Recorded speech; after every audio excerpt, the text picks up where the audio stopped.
ఒకరు మెగాస్టార్ అయితే మరొకరు నటసింహం. ఇద్దరు కూడా ఫ్యాన్స్ లో అత్యంత భారీ అంచనాలని సృష్టించే హీరోస్. బాక్స్ ఆఫీస్ దగ్గర వీళ్ళ సినిమాలు ఎన్నో సార్లు పోటీ పడి సాధారణ ప్రేక్షకుల కంటే కూడా ఫ్యాన్స్ మధ్య అత్యంత కాంపిటీషన్ ని నెలకొనేలా చేశాయి వీళ్ళ సినిమాలు.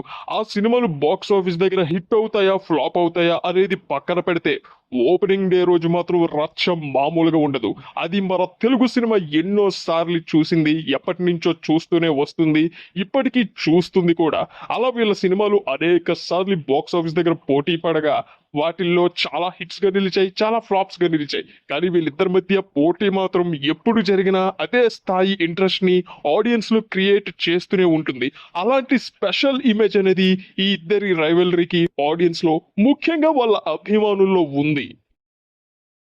అలా బోలెడు సార్లు బాక్స్ ఆఫీస్ దగ్గర వీళ్ళిద్దరి సినిమాల వల్ల ఫ్యాన్స్ మధ్య అండ్ వీళ్ళిద్దరి మధ్య బాక్స్ ఆఫీస్ కలెక్షన్స్ మధ్య కూడా ఎన్నో సార్లు బిగ్గెస్ట్ కాంపిటీషన్స్ అనేవి జరిగాయి. అలా 1988లో జరిగినటువంటి బాక్స్ ఆఫీస్ వార్ కూడా తెలుగు సినిమా ఎప్పటికీ మర్చిపోలేదు. ముఖ్యంగా వీళ్ళ అభిమానులు అయితే అస్సలే మర్చిపోలేరు. ఈ రోజు మనం 1988లో ఎముడికి మోగుడు సినిమాతో మెగాస్టార్ చిరంజీవి గారు బాక్స్ ఆఫీస్ బరిలోకి దిగితే, ఆ తర్వాత అందుకు దీటుగా పోటీగా ఎముడికి మోగుడు సినిమాని నామ రూపాలు లేకుండా చేయడానికి బాక్స్ ఆఫీస్ బరిలోకి బాలయ్య గారు ఏ సినిమాతో దూకారో, వీళ్ళిద్దరి సినిమాల్లో అప్పుడు బాక్స్ ఆఫీస్ దగ్గర ఏ సినిమా పై చేయి సాధించి బిగ్గెస్ట్ హిట్ గా నిలిచిందో, ఈ రోజు మనం ఆ బిగ్గెస్ట్ బాక్స్ ఆఫీస్ వార్ గురించి కంప్లీట్ గా చర్చించుకుందాం, డిస్కస్ చేసుకుందాం, అసలు ఏం జరిగిందో తెలుసుకుందాం. వీడియోను మొదలుపెట్టే ముందు ఇలాంటి మరిన్ని ఇంట్రెస్టింగ్ వీడియోస్ కోసం మా ఛానల్ ని ఖచ్చితంగా సబ్స్క్రైబ్ చేసుకొని పక్కన ఉన్న బెల్ ఐకాన్ ని ఖచ్చితంగా యాక్టివేట్ చేసుకోండి. దాని ద్వారా ఇలాంటి ఆసక్తికరమైన వీడియోల్ని మీరు ఖచ్చితంగా మిస్ అవ్వకుండా చూడొచ్చు. ఇక వీడియో మొత్తం చూసిన తర్వాత వీడియోని ఖచ్చితంగా లైక్ చేయండి, షేర్ చేయండి, అండ్ మీ ఒపీనియన్ ని ముఖ్యంగా కామెంట్ చేయడం మాత్రం మర్చిపోవద్దు. ఎందుకంటే మీ కామెంట్ అనేది, ఈ వీడియో మీద ఫీడ్బ్యాక్ అనేది మాకు మరింత మోటివేషన్ ని కలిగిస్తుంది. అలాగే కిందన హైప్ బటన్ ని కూడా ప్రెస్ చేసి మమ్మల్ని మరింత సపోర్ట్ చేయండి. వీడియోను మొదలుపెట్టే ముందు మెగాస్టార్ చిరంజీవి గారు అండ్ నటసింహం బాలకృష్ణ గారు, వీళ్ళిద్దరిలో మీ ఫేవరెట్ హీరో ఎవరో, వీళ్ళ ఫిల్మ్స్ లో మీ ఫేవరెట్ ఫిల్మ్ ఏదో ఖచ్చితంగా కామెంట్ చేయండి. ఇక టాపిక్ లోకి కనుక మనం వెళ్ళిపోయినట్టయితే, మెగాస్టార్ చిరంజీవి గారు 1983లో రిలీజ్ అయినటువంటి ఖైదీ సినిమాతో బిగ్గెస్ట్ ఇండస్ట్రీ హిట్ ని సాధించి స్టార్ హీరోగా మారారు. ఇక ఆయన సినిమాలో చేసినటువంటి డ్యాన్స్, ఫైట్స్, ఆయన డైలాగ్ డెలివరీ, ముఖ్యంగా ఆయన style and body language performance, ఇవన్నీ కూడా ఆయనని ఒక పర్ఫెక్ట్ మాస్ యాక్షన్ హీరోగా మార్చేశాయి.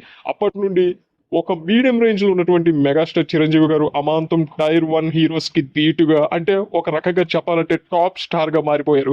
ఆ తర్వాత చిరంజీవి గారికి ఎవరు పోటీగా ఇవ్వలేరేమో అన్న స్థాయిలో ఆయన ఇమేజ్ అనేది బాగా పెరిగిపోయిన సమయంలో, ఆ తర్వాతి సంవత్సరమే బాలకృష్ణ గారు టాలీవుడ్ లోకి హీరోగా ఎంటర్ అయ్యి, చిరంజీవి గారికి పోటీ ఇచ్చేది నేనే అంటూ ఆడియన్స్ దగ్గర ఆయన ప్రతాపాన్ని నిరూపించుకొని చిరంజీవికి పోటీదారుడిగా నిలిచారు.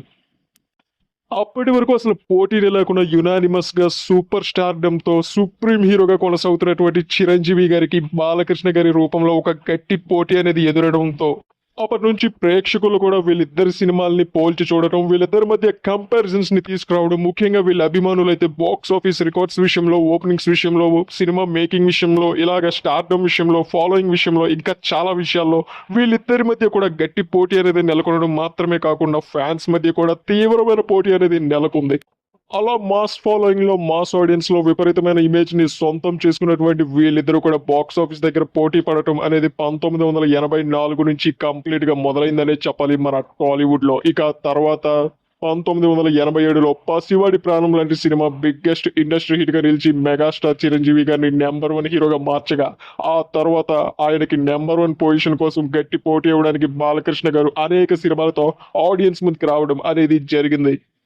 ఆ ప్రయత్నంలో భాగంగానే 1988లో మెగాస్టార్ చిరంజీవి గారు యముడికి మొగుడు అనే సినిమాతో బాక్స్ ఆఫీస్ ని రఫ్ఫాడిస్తూ, రికార్డులు తిరగరాస్తూ దూసుకుపోతూ ఉన్న సమయంలో ఆయనకి గట్టి పోటీగా రిలీజ్ అయినటువంటి సినిమా బాలకృష్ణ గారి తిరగబడ్డ తెలుగు బిడ్డ.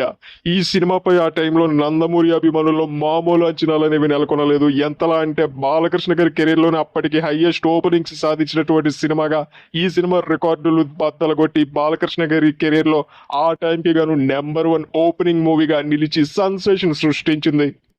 ఇక యముడికి మొగుడు సినిమాలో మెగాస్టార్ చిరంజీవి గారు ఒక కంప్లీట్ యాక్షన్ హీరో క్యారెక్టర్ లో నటించడం మాత్రమే కాకుండా మరొక విచిత్రమైన అంటే ఒక డిఫరెంట్ అమాయకుడి క్యారెక్టర్ లో కూడా నటించారు. ఆ క్యారెక్టర్ కూడా సినిమాకి హైలైట్ గా నిలిచింది. ఇక ఆ సినిమాలోని ఆ క్యారెక్టర్ అనేది సినిమాకి బిగ్గెస్ట్ ప్లస్ పాయింట్ గా, సినిమాలో ఒక టర్నింగ్ పాయింట్ గానే మనం చెప్పుకోవాలి. ఈ విధంగా ఒకే సినిమాలో రెండు డిఫరెంట్ క్యారెక్టర్స్ ప్లే చేశారు మెగాస్టార్ చిరంజీవి గారు. ఆ సినిమాలో ముఖ్యంగా చిరంజీవి గారి performance style, entertainment elements, dance, music, fights ఇవన్నీ కూడా సినిమాని బిగ్గెస్ట్ ఇండస్ట్రీ అవ్వడానికి ముందుకు పుష్ చేశాయి. ముఖ్యంగా ఈ సినిమాలో పాటలు, చిరంజీవి గారి బ్రేక్ డాన్సింగ్ స్కిల్స్ అయితే బాక్స్ ఆఫీస్ ని షేక్ చేయడానికి ఒక ఆయుధంలో పనిచేశాయి అనేది చెప్పాలి. అందుకు దీటుగా నటసింహం బాలకృష్ణ గారు తిరగబడ్డ తెలుగు బిడ్డ సినిమాలోని ఒక పవర్ఫుల్ పోలీస్ ఇన్స్పెక్టర్ క్యారెక్టర్ లో అదరగొడుతూ ఆడియన్స్ ముందుకు వచ్చారు. అండ్ ఈ సినిమా యముడికి మొగుడు సినిమా రిలీజ్ అయి బాక్స్ ఆఫీస్ రికార్డులు బద్దలు కొడుతున్న సమయంలోనే 2 వారాల తర్వాత ఈ సినిమాకి గట్టి పోటీ ఇస్తూ ఆడియన్స్ ముందుకు వచ్చింది. ఇందాక మనం చెప్పుకున్న విధంగానే నందమూరి అభిమానుల్లో ఈ సినిమాపై మామూలు అంచనాలు అనేవి నెలకొనలేదు. బాక్స్ ఆఫీస్ దగ్గర బాలకృష్ణ గారి కెరీర్ లో బిగ్గెస్ట్ ఓపెనింగ్స్ ని సాధించి సెన్సేషన్ క్రియేట్ చేసి అందరినీ ఆశ్చర్యపరిచింది. అలా బాలకృష్ణ గారి కెరియర్ లోనే అత్యధిక ఓపెనింగ్స్ సాధించినటువంటి ఈ సినిమా లాంగ్ రన్ లో మాత్రం ఫ్యాన్స్ కి తప్ప మిగతా ఆడియన్స్ కి అంతలా ఇంప్రెస్ చేయలేక బాక్స్ ఆఫీస్ దగ్గర ఫెయిల్యూర్ గా నిలవాల్సి వచ్చింది. కానీ ఏ మాత్రం పాజిటివ్ టాక్ వచ్చినా సరే యముడికి మొగుడు సినిమాని నామ రూపాలు లేకుండా చేసి ఈ సినిమా బిగ్గెస్ట్ ఇండస్ట్రీ హిట్ గా నిలిచి ఉండేది అనడంలో ఎలాంటి సందేహం లేదు. ఎందుకంటే ఒక పోలీస్ ఆఫీసర్ గా ఈ సినిమాలో బాలకృష్ణ గారు కనబరిచినటువంటి నటన అనేది అప్పట్లో మాస్ ఆడియన్స్ తో పాటు ఎంతో మంది విభిన్నమైన సినిమాలని, పాత్రల్ని ఇష్టపడే ఆడియన్స్ ని ఎంతో విశేషంగా ఆకట్టుకుందనే చెప్పాలి. ఇక ఈ సినిమా ఫ్లాప్ అవడానికి ముఖ్యమైనటువంటి కారణాల్లో మరొక కారణం ఏంటంటే ఈ సినిమాలోని కొన్ని క్రియేటివ్ డిఫరెన్సెస్ అనేవి డైరెక్టర్ మధ్య అండ్ బాలకృష్ణ గారి మధ్య వచ్చినట్లుగా అప్పట్లో రూమర్స్ అనేవి బాగా వినిపించాయి. ఎందుకంటే బాలకృష్ణ గారు ఈ కథని మరో కోణంలో చిత్రీకరిద్దాం అని డైరెక్టర్ కి సలహా ఇవ్వగా, ఒక హీరో డైరెక్టర్ కి సలహా ఇస్తే ఏ డైరెక్టర్ కూడా అంత త్వరగా ఒప్పుకోరు. కాబట్టి హీరో డైరెక్టర్ ఇద్దరి మధ్య కూడా క్రియేటివ్ డిఫరెన్సెస్ వచ్చాయని, అందుకే ఈ సినిమా డైరెక్టర్ పాయింట్ ఆఫ్ వ్యూలోనే తీయడం వల్ల సినిమా బాక్స్ ఆఫీస్ దగ్గర ఇలా ఫ్లాప్ అవ్వాల్సి వచ్చిందని, ఒకవేళ ఏ మాత్రం బాలకృష్ణ గారి ఇన్పుట్స్ గనక తీసుకొని ఉండుంటే సినిమా ఓ రేంజ్ లో ఆడుండేదని అప్పట్లో చాలా మంది వాళ్ళ అభిప్రాయాన్ని వ్యక్తం చేయడం అనేది జరిగింది. ఏది ఏమైనప్పటికీ ఇప్పటికీ బాలకృష్ణ గారి కెరీర్ లో ఆయన హృదయానికి హత్తుకున్నటువంటి సినిమాలలో ఈ తిరగబడ్డ తెలుగు బిడ్డ సినిమా కూడా ఒకటి అంటూ ఆయన చెప్పుకు వస్తూ ఉంటారు. ఎందుకంటే ఈ సినిమాలో బాలకృష్ణ గారు ఈ పాత్ర చేయడానికి అంతకుముందు విశ్వవిఖ్యాత నవరస నట సార్వభౌమ ఆయన తండ్రి ఎన్టీఆర్ గారు చేసినటువంటి కొండవీటి సింహంలోని police inspector Ranjit Kumar character ఒక ఇన్స్పిరేషన్ అని బాలకృష్ణ గారు చెప్పుకుంటూ ఉంటారు ఇప్పటికీ కూడా. ఈ విధంగా యముడికి మొగుడు సినిమాని నామరూపాలు లేకుండా చేసి ఇండస్ట్రీ హిట్ అవ్వాల్సినటువంటి సినిమా కొన్ని తప్పిదాల వల్ల బాక్స్ ఆఫీస్ దగ్గర డిజాస్టర్ గా నిలవాల్సి వచ్చింది. మరి దీనిపై మీ అభిప్రాయాన్ని ఖచ్చితంగా కామెంట్ చేయండి. ఈ 2 సినిమాల్లో మీ ఫేవరెట్ సినిమా ఏదో కూడా కామెంట్ సెక్షన్ లో పంచుకోండి. ఓకే.